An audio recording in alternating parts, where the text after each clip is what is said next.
quero falar para vocês hoje, amigos, sobre esse assunto, preparação para o tempo do fim. Na verdade, nós fomos surpreendidos, né, com uma situação que a gente sabe que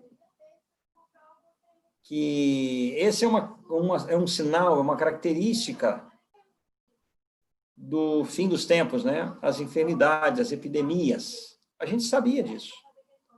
Mas eu duvido muito se algum de vocês, ou algum de nós, poderíamos imaginar que tão cedo, de uma maneira tão rápida, todo mundo seria afetado por esse vírus. E esse vírus tem feito com que muitas pessoas se perguntassem, né, se nós já estamos no tempo de angústia. E nós sabemos que ainda não estamos no tempo de angústia. Então, o que está acontecendo com o mundo hoje?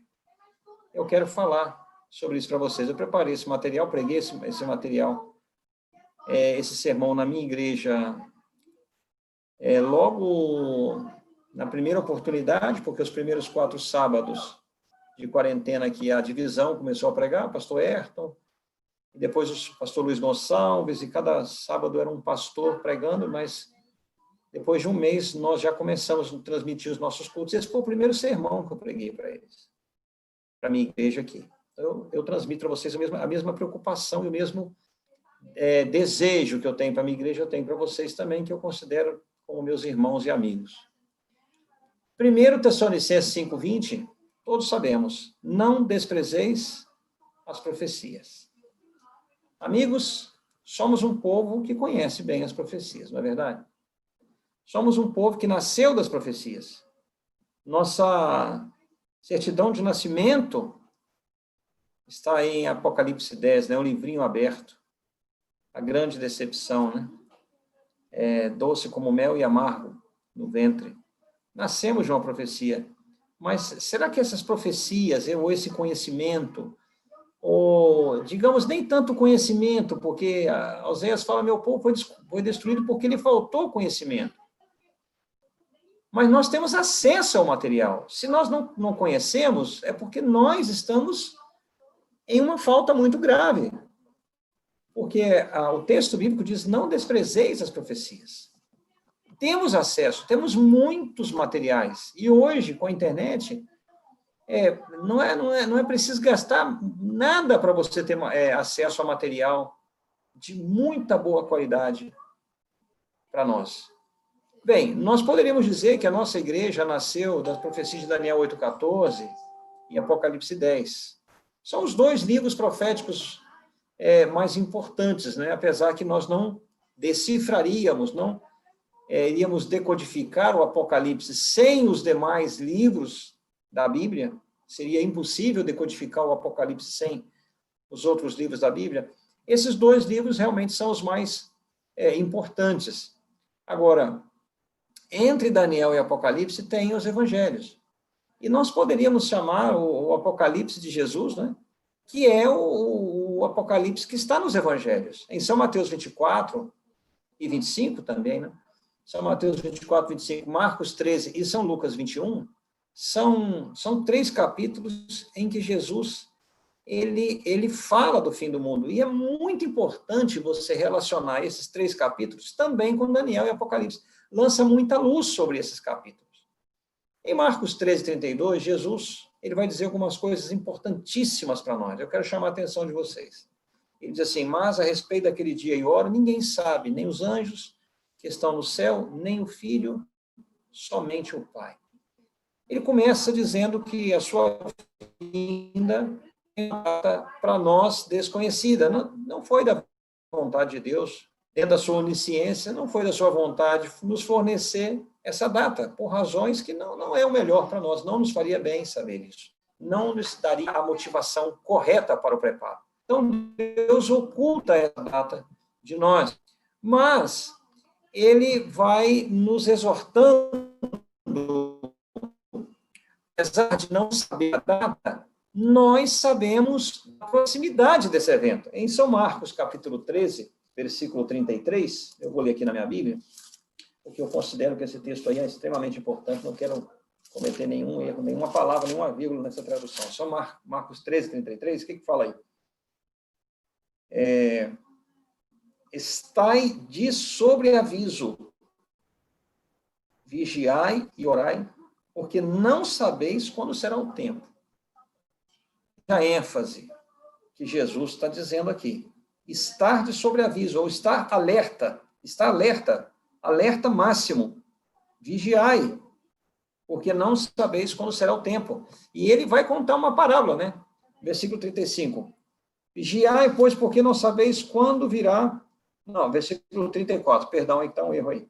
É como um homem que, ausentando-se do país, deixa a sua casa, dá autoridade aos seus servos, e a cada um a sua obrigação. E ao porteiro ordena que vigie. Ao porteiro ordena que vigie. Veja, irmãos. Ordena que vigie. Não é um conselho para nós.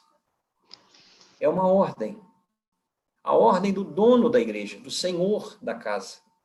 E ele vai arrematar, então, no versículo 35, uma vez mais ele vai dizer, vigiai, pois, porque não sabeis quando virá o Senhor da casa. Se à tarde, se à meia-noite, e ao cantar do galo, se pela manhã. Então, veja, meus amigos, a ênfase é forte na palavra velar, aí em espanhol, vigiar em português, vigiai. Há uma forte preocupação. 3 vezes Jesus, seguidamente, ele está dizendo, vigiai. Nós sabemos que cada palavra que está na Bíblia é importante. Cada palavra da Bíblia é importante. Mas num espaço tão curto de tempo, Jesus dizer 3 vezes a palavra vigiai é uma ênfase extraordinária que ele está dando e nós não podemos negligenciar isso. No versículo 37, ele vai dizer novamente o que, porém, vos digo a todos, vigiai. O que vocês acham? Não é realmente uma palavra que salta aos olhos quando se lê esses versículos? Não é realmente uma palavrinha tão pequena, mas que tem um sentido tão grande para nós, meus amigos? E agora o Evangelho de Lucas. Como Lucas vai lidar com essa parábola? Como Lucas vai descrever esses conselhos? Capítulo 21, versículo 34 e 35. Acautelai-vos vós mesmos. Acautelai-vos por vós mesmos, para que nunca vos suceda que o vosso coração fique sobrecarregado com as consequências da orgia, da embriaguez e das preocupações deste mundo, e para que aquele dia não venha sobre vós repentinamente como um laço, pois há de sobrevir a todos os que vivem sobre a face de toda a terra. Veja, meus amigos, Jesus está dizendo que nós devemos acautelar-nos por nós mesmos. Uma preocupação pessoal. E ele vai colocar 3 perigos ou 3 distrações aqui. Consequências da orgia, da embriaguez e das preocupações desse mundo. Você pode falar, pastor, mas eu não bebo, não. Eu não bebo, não. Então, isso não serve para mim, ok? Talvez essa preocupação, essa sobrecarregado das consequências da orgia, coração sobrecarregado com as consequências da orgia, da embriaguez, simboliza, talvez, uma pessoa que está bêbada, ou embriagada, ela perde os sentidos, né? Ela perde os sentidos, ela perde a consciência, sua memória fica muito comprometida. E talvez o sentido disso aqui é um sentido espiritual, né? Porque não é possível que um crente vai estar bebendo, né? Se embriagando, glutonaria, mas talvez esse não seja o seu caso, mas, amigos, e as preocupações desse mundo? E o estresse com o ganha-pão? Às vezes nós nos envolvemos tanto com sonhos de consumo, que está contaminando a todos, um consumismo exacerbado que nos faz dedicar cada minuto do nosso tempo ou para ganhar dinheiro, mais do que talvez seja necessário, tirando, assim, o tempo que nós deveríamos estar dedicando para estar examinando as profecias, conhecendo as coisas, completamente preparado. Eu quero dizer algo para vocês. A minha memória não é boa. Minha memória a curto prazo ela é muito boa, mas a longo prazo não é, não. Se eu tiver, por exemplo, que preparar um sermão, um material, estudar e preparar aquele sermão, eu não tenho dificuldade de me preparar, de memorizar e de apresentar. Mas logo depois eu esqueço. Eu tenho uma facilidade muito grande para perder aquilo que eu aprendi. E eu estou, então, estudando esse material do Apocalipse, eu não estou seguindo aquele cursinho... o cursinho Revelações do Apocalipse, que é muito fraquinho o curso bíblico, né? Eu estou usando o tema, estava até usando as sequências, mas realmente é muito fraco, é muito fraquinho. Então, quando eu cheguei no tema das 7 trombetas, que é o que eu comecei a fazer semana passada, esse sábado passado, eu gastei 1 hora só para fazer a introdução das 7 trombetas. E agora, esse sábado, que eu vou entrar nas 7 trombetas. Mas, gente, eu aprendi tanta coisa com esse material que eu estou estudando, que foi do mesmo autor da lição da Escola Sabatina de 1 ano e meio, 2 anos atrás. Não sei se você se lembra, que teve uma lição de Escola Sabatina agora recente. Então, eu estou estudando um livro desse mesmo autor. Ele é um professor de teologia lá em uma universidade nossa nos Estados Unidos. Mas, gente, como eu estou aprendendo, como está me fazendo bem eu preparar esse material para apresentar para a igreja. Porque o maior beneficiado sou eu mesmo. E eu gasto a semana inteira para preparar um material desse, para estudar e preparar um material de qualidade para a igreja. Depois, se Deus quiser, eu vou traduzir esse material e entregar para vocês também.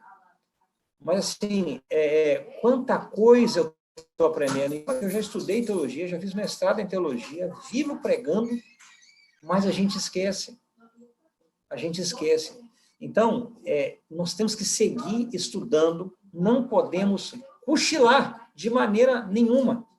Não podemos cochilar. Versículo 36, então está escrito: vigiai, pois, a todo tempo orando, para que possais escapar de todas essas coisas que têm de suceder e estar em pé na presença do Filho do Homem.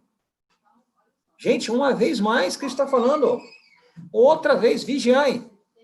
Não se canse de dizer vigiai, vigiai.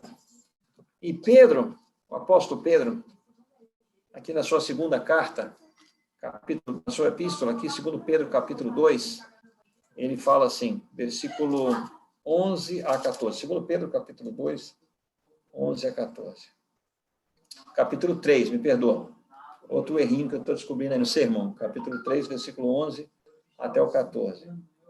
Visto que todas essas coisas hão de ser assim desfeitas, deveis ser tais como os que vivem em santo procedimento e piedade, esperando e apressando a vinda de Deus, do qual os céus, incendiados, serão desfeitos, e os elementos abrasados se derreterão. Nós, porém, segundo a sua promessa, esperamos novos céus e nova terra, nos quais habita a justiça.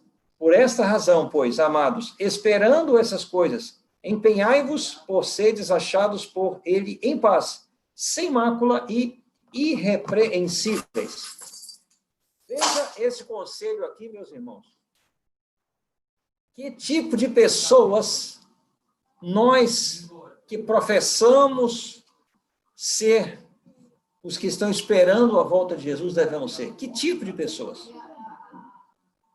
Então, o conselho do apóstolo é: procurai diligentemente, diz aqui a versão em espanhol, procurai diligentemente. O que é fazer alguma coisa? O que é fazer alguma coisa com diligência, meus amigos? O que é fazer alguma coisa com diligência? O que é fazer uma coisa diligentemente? É botar o coração. É fazer de uma maneira, é fazer bem feito. Não é fazer de qualquer jeito, não. Fazer com diligência é fazer com excelência. Então, a nossa preparação para a segunda vinda de Cristo deve ser com excelência. Nos preparar para esse dia deve ser o grande propósito da nossa vida. A coisa está difícil no mundo, mas nós sabemos que vai ficar muito pior. Muito pior. O que as profecias estão previndo é muito, muito, muito pior. Aí no Brasil, a quarentena foi meia boca, né? Hoje eu estava conversando com o Sérgio hoje de manhã, ele me falando que ele mesmo praticamente trabalhou durante todo o tempo normal, conseguiu trabalhar. Aqui realmente parou tudo. Aqui parou tudo. O país está fechado, já há mais de 100 dias não tem voos, apenas voos humanitários. A situação muito difícil, a pobreza aumentando, empresas quebrando. Mas isso não é o tempo de angústia, irmãos. Isso não é o tempo de angústia. O tempo de angústia ainda está na nossa frente. E o que vai ser de nós quando chegar esse tempo? A Bíblia tem muitas promessas. A Bíblia tem muitas promessas. E ela tem uma promessa especial para os servos de Deus. Em Sofonias, capítulo 2, versículo 3, vamos buscar aí Sofonias, profeta Sofonias, capítulo 2, versículo 3.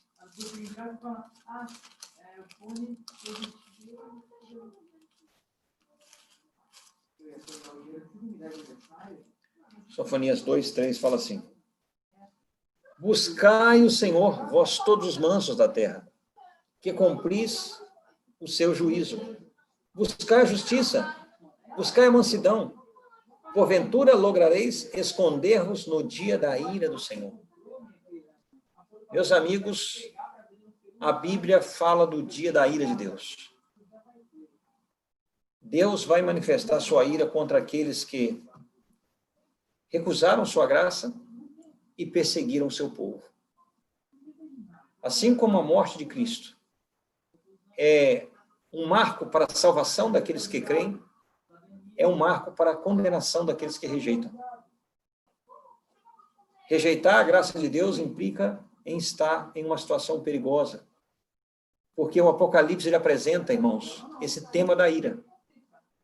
A ira do cordeiro ou a ira do dragão? A ira do cordeiro ou a ira do dragão? Aqueles que são selados pelo Espírito Santo pertencem a Deus. Estão protegidos da ira de Deus, mas não da ira do cordeiro. Perdão. Estão protegidos da ira, os que recebem o selo de Deus, estão protegidos da ira de Deus, mas não da ira do dragão. E aqueles que recebem a marca da besta, estão protegidos da ira da besta, mas não da ira de Deus. Então, dois grupos antagônicos, né? A luz e as trevas, o bem e o mal. Na batalha final, na batalha do Armagedon. E a promessa é para aqueles que estão com Deus, aqueles que realmente são os verdadeiros filhos de Deus, que tem muita gente enganada, achando que é, mas não é nada. Né? Capítulo 3 de Apocalipse, versículo 10. Porque guardaste a palavra da minha perseverança, também eu te guardarei da hora da aprovação que há de vir sobre o mundo inteiro, para experimentar os que habitam sobre a terra. A prova virá, meus irmãos. O tempo de angústia, de acordo com Daniel 2,10, ainda virá. O que nós estamos vivendo, então, hoje aqui, é só o vestibular, viu? É só o vestibular. E nesse momento, que começar, que vier a lei dominical, esse momento vai começar um tempo de angústia, mas um tempo de angústia prévio. Não é o tempo de angústia que fala lá em Apocalipse, em Daniel, capítulo 2, capítulo 2, versículo 1, não. Nós podemos dizer que há dois tempos de angústia. Um tempo de angústia prévio, que será quando começar a lei dominical, e um tempo de angústia depois que terminar, que fechar a porta da graça. O selo de Deus, que nós sabemos que é o sábado, aliás, o Espírito Santo sela a todos aqueles que aceitam a Cristo como seu Salvador, todos que aceitam a Cristo são selados pelo Espírito Santo, desde o Pentecostes até a vinda de Cristo. Mas esse selo que está falando aí no Apocalipse é um selo adicional, é um selo distintivo, não é o selo do Espírito Santo que fala na Bíblia. Por quê? Porque aí quem é selado já recebeu o selo do Espírito Santo, porque está falando dos servos de Deus. Apocalipse 7, versos 2 e 3. E outro anjo que subiu da nascente do sol, tendo o selo de Deus vivo, e clamou em grande voz aos 4 anjos, àqueles aos quais fora dado fazer dano à terra e ao mar, dizendo, não danifiqueis nem a terra, nem o mar, nem as árvores, até selarmos na fronte os servos do nosso Deus. Então, é esse selamento que vai dar ao povo de Deus a força e a graça para permanecer de pé na sua presença durante as pragas. Durante as pragas. Porque as pragas serão derramadas sem misericórdia. A ira de Deus, as pragas é a justa ira e indignação de Deus àqueles que rejeitaram sua graça, sua oferta de perdão, e perseguiram o povo de Deus durante a lei dominical. Então, a humanidade vai se voltar contra o remanescente fiel. O sábado, o domingo será o grande ponto, né, distintivo nesse momento. Vai ser uma controvérsia universal. E aqueles que passarem por esse momento dificílimo, esse momento de lei dominical, esse momento é que vai receber, no final desse momento, o selo de Deus, que vai proteger durante as pragas. Então, isso ainda está no futuro. E quem que o dragão vai se irar? O foco da ira do dragão, nós já sabemos, é contra o remanescente fiel, que são aqueles que guardam os mandamentos de Deus e têm um testemunho de Jesus Cristo. Talvez você pode estar pensando aí, mas então eu estou tranquilo, pastor, porque eu já conheço a igreja remanente, eu sou membro da igreja visível de Deus, né? Eu sou membro dessa igreja, eu guardo os mandamentos, eu tenho a fé de Jesus, então não tem nenhum problema com respeito a isso. Meu irmão, mas para você eu tenho uma parábola de Jesus, que é que está em Mateus 25. É a parábola das 10 virgens. Essa parábola nos chama a atenção para um grupo de adventistas, né? Ou para os professos adventistas, professos povo de Deus. Nós temos nessa parábola um grupo de 10 moças, ou 10 virgens, e essas 10 moças, todas elas professavam esperar a volta de Jesus, a vinda do noivo. Todas elas tinham certeza que o noivo viria. Todas elas estavam aguardando o noivo. Então, elas faziam parte de um grupo aparentemente heterogêneo, não? Tinham algumas coisas em comum. Tinham a certeza que o noivo viria, estavam aí esperando, né? Mas havia uma diferença fundamental entre essas mulheres. Algumas tinham uma experiência pessoal muito frágil. Elas tinham uma experiência. Elas tinham, porque elas tinham uma lâmpada, e essa lâmpada estava acesa. Mas a aparente demora, porque nós não podemos dizer que Jesus está demorando, ele não marcou data. Então ninguém pode dizer que está demorando, não tem data marcada. Mas a aparente demora fez com que todas elas dormissem. O que acontece é que durante esse cochilo, o azeite se apagou. E então, à meia-noite, se ouviu o clamor. Eis aí o noivo. Todas despertaram. Todas. Vamos! Mas aí chegou o divisor de águas, né? Um grupo considerável dessas mulheres, 50%, não estavam preparadas. E foi aquela decepção. As que estavam preparadas entraram para a festa e desfrutaram desse casamento espetacular. E as outras não puderam entrar. Até queriam, mas não puderam. Perderam o bonde. Perderam a hora. Negligenciaram. Subestimaram o preparo. Subestimaram as palavras de Jesus e subestimaram essa própria parábola que ele nos contou. Então, meus irmãos, eu posso dizer para vocês que essa palavrinha, vigiai, porque não sabeis o dia nem a hora que o Filho do Homem há de vir, Mateus 25:13, é muito importante, é extremamente importante estar alertas. É um tempo para estar espiritualmente alerta. Nós, que temos já mais de 30, 40 anos, né? E eu já cheguei nos meus 50, já vimos tantas coisas, tsunamis, vários terremotos, várias guerras, situação política, moral, acima de tudo, a situação moral do mundo, a violência, a falta de amor, a intensidade com que esses sinais estão acontecendo, nos dizem que a mulher, como disse Jesus na parábola, está bem próxima de dar à luz. Está bem próxima de dar à luz. Eu queria ler também para vocês aqui o que Paulo falou em 1 Tessalonicenses, capítulo 5. 1 Tessalonicenses, capítulo 5.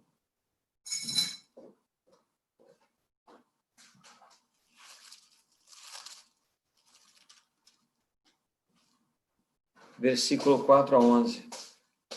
Mas vós, irmãos, não estáis em trevas, para que esse dia, como ladrão, vos apanhe de surpresa.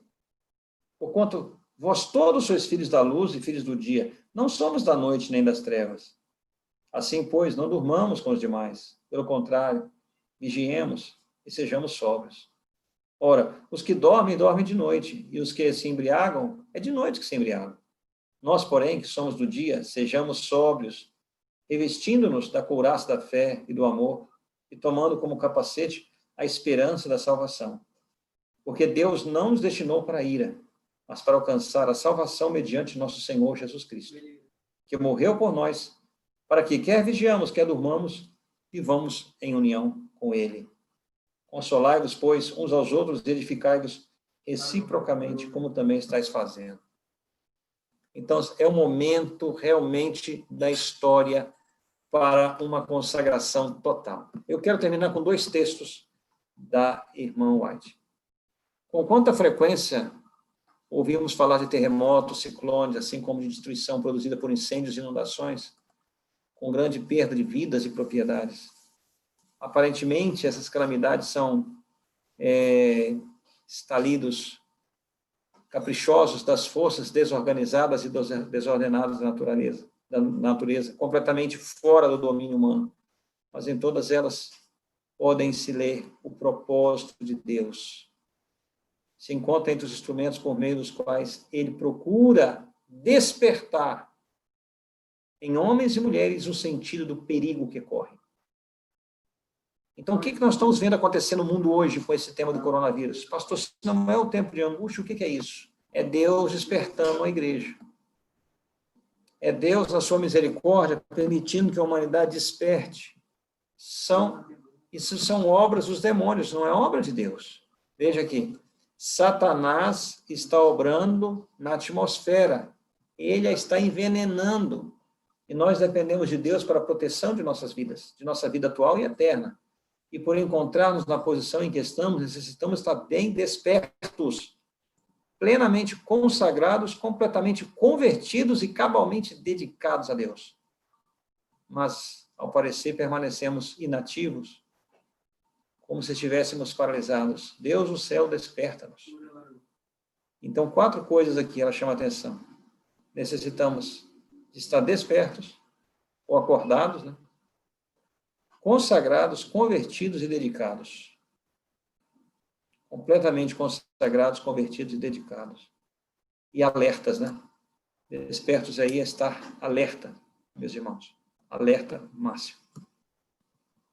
Esse é o tema da mensagem que eu trouxe para vocês. O tempo é curto para termos essa experiência com o Senhor. Ele, na sua misericórdia, nos permite passar por esse momento, que é somente um vestibular, né? É uma pequena amostra do que virá. A vida vai ser muito difícil. E nós vamos sofrer muito também. Existe muito romantismo quando a gente fala do tempo do fim, as pessoas pensam que vai ser fácil. Não, nós também vamos sofrer sede, nós também vamos sofrer fome, nós também vamos sofrer calor. Nós não vamos morrer de calor, nem morrer de sede, nem morrer com as pragas. Nós não vamos morrer. Mas nós vamos ser afetados. Assim como nós estamos sendo afetados agora pelo coronavírus. Muitos irmãos perdendo trabalho, muitos irmãos se contaminando, irmãos morrendo por coronavírus. Nós não somos imunes. Mas a promessa é que aqueles que se consagram a Deus, aqueles que são completamente sinceros dele, serão selados e serão protegidos da sua ira, da ira do Cordeiro, no tempo de angústia que ainda virá. Meus amigos, eu quero orar por vocês agora, novamente. Orar para que Deus possa despertar realmente você, sua família, seus filhos. O tempo é de muita escuridão. Mesmo com tudo isso que está acontecendo, muita gente já se acostumou, o impacto inicial passou, e eu sabia, eu dizia isso para a minha igreja, irmãos, esse impacto, essa preocupação, isso vai passar. Aqueles que são sinceros, isso não causa muita coisa, não. Aqueles que também não querem nada com Deus, estão apenas fingindo ser adventista, brincando de ser adventista, essas pessoas já voltaram para a vida normal. Então, o momento é de perigo, o momento é de alerta máximo, mas é um momento também de viver em paz com Deus, de desfrutar da presença de Deus. Não é um momento para medo, não é um momento para terror. Deus não trabalha dessa maneira. Deus se revela para nós e a sua revelação nos traz paz, nos traz alegria, nos traz esperança, nos traz tranquilidade. O que passa disso é fanatismo. Então, nós temos 2 grupos na igreja, ou 3 grupos, né? Nós temos os negligentes, no outro extremo nós temos os fanáticos. Mas no meio tem que estar os equilibrados, aqueles que realmente são maduros na fé, consagrados a Deus. Deixa-me orar por vocês, tá bem? Querido Pai que estás nos céus, uma vez mais eu venho à tua presença para te agradecer por esse grande privilégio de estar aqui com os meus amigos, meus irmãos queridos, os valentes do Rei, esse grupo de evangelistas que está disposto, Senhor, a trabalhar com todo o amor para cumprir a missão. E nesse sair para pregar, eles estão sendo transformados, ou nós estamos sendo transformados à sua imagem e semelhança. Assim. Isso é a grande bênção do evangelismo. Enquanto saímos, o Senhor nos transforma. Somos os maiores beneficiados. Mas é um momento especial da história, Pai, pouco tempo nos resta para trabalhar. Nossas liberdades individuais já foram testadas, já nos foram tiradas em algum momento. Muita polêmica com respeito a isso, a liberdade de ir e vir. Isso é um ensaio, Senhor. Isso é um ensaio para o fim. E nós precisamos, mais que nada, mais que tudo, Senhor, sermos batizados com o Espírito Santo.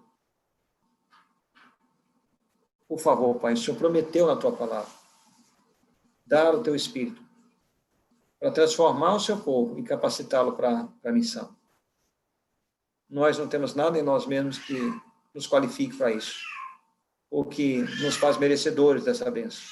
Não, somos indignos e pecadores. Mas o Senhor nos ama, o Senhor nos salvou, somos teus filhos, e reivindicamos o cumprimento dessa promessa, Senhor, para nós imediatamente. Já não podemos esperar mais, Senhor. Queremos estar cheios do teu Espírito para servir-te com amor e com dedicação, com todos os nossos talentos, nossos recursos, nossos bens, nosso tempo, o melhor de nós, para a tua honra e para a tua glória. Abençoe todos os alunos, todos os interessados desse grupo, abençoe suas famílias, Senhor, proteja-os dessa epidemia e de outras doenças, e que a fé de cada um possa estar mais firme do que nunca. Eu rogo, Senhor, em nome de Jesus. Amém.